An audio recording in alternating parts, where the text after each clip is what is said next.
بیت المقدس کی حفاظت کی بات کرتے ہوئے کسی دنیا کے مسلمان کو کسی دنیا کے کونے میں مار دیا جاتا ہے تو آپ کسی بھی عالم سے تصدیق لے لینا، میں قسم کھا کے کہہ رہا ہوں وہ موت نہیں ہوگی، وہ شہادت ہوگی۔ وقت آنے دو ظالموں کے ساتھیوں، انشاءاللہ جواب بھرپور تمہیں بھی دیا جائے گا۔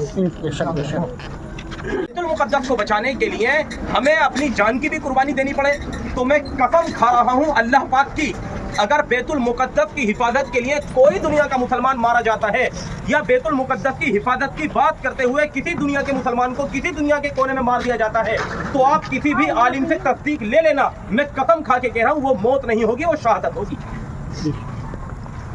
اب مسئلہ یہ آتا ہے کہ ہم اس کنڈیشن میں کیا کریں؟ ہم کو پیارے ہو گئے، اس کنڈیشن میں لا کر ان کو مارا جا رہا ہے، ہم جو یہ محسوس کر رہے ہیں یہ ایمان کا ذرہ برابر حصہ ہے۔ اگر ایمان دل میں نہ ہوتا تو وہ مرتے رہتے، ہم پہ ذرہ برابر فرق نہیں پڑتا۔ میں نے اپنی بات شروع کرنے سے پہلے آپ سے کہا تھا کہ ہم ایسا نہ ہو کہ منافق مسلمان ہوں۔ ہم ویسے کہتے ہیں، قرآن کریم میں ہے وَمَن لَّمْ يَحْكُمُ اللَّهُ فَأُولَٰئِكَ هُمُ الظَّالِمُونَ، جو لوگ ہماری اتاری ہوئی شریعت کے مطابق فیصلہ نہیں کرتے وہی تو ظالم ہیں۔ کیا ہم فیصلہ اپنی زندگی میں اللہ کی اتاری ہوئی شریعت کے مطابق کر رہے ہیں یا اپنی چلا رہے ہیں؟ منافق اسے کہتے ہیں جو تیرے منہ پہ تیری اور میرے منہ پہ میری کرے۔ جب ہم مسجد میں جا کے اللہ سے کہہ رہے ہیں اہدنا الصراط المستقیم، الحمدللہ رب العالمین، ہم کبھی کہتے ہیں تمام تعریف اللہ کے لیے جو سارے عالموں کا رب ہے، کبھی کہتے ہیں یا اللہ تو ہمیں سیدھے راستے پر چلا، اور جب ہم باہر آ جاتے ہیں، جب ہمیں لگتا ہے کہ نماز نہیں پڑھ رہے ہیں، اب ہمیں کہاں اللہ دیکھ رہا ہے، جو کہ غلط بات ہے، تو اس وقت ہمیں دنیا کی چھوٹی چھوٹی چیزوں سے اور چھوٹے چھوٹے ظالموں سے جن کی اوقات کچھ نہیں ہے، یہ جو ظالم ہیں دنیا کے، یہ جو ظالم ہیں دین کے اور اسلام کے، میں بڑی ذمہ داری سے یہ بات کہہ رہا ہوں، ان کی کوئی اوقات نہیں ہے۔ آج ان کا ظلم ختم ہو جائے،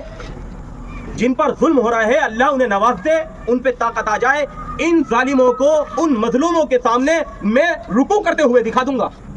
ہوا تھا اب سے پہلے، رکوع کرتے ہوئے آئے تھے یہ غدار،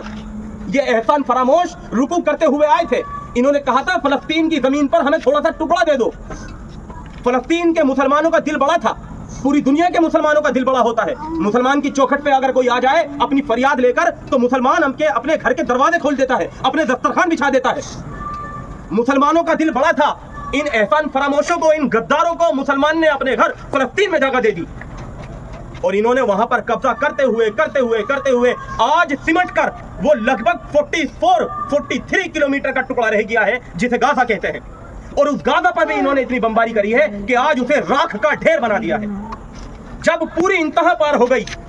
ہم دیر سے اٹھے لیکن اٹھے، جب پوری انتہا پار ہو گئی اور صبر اب ہمارے پاس باقی نہ رہا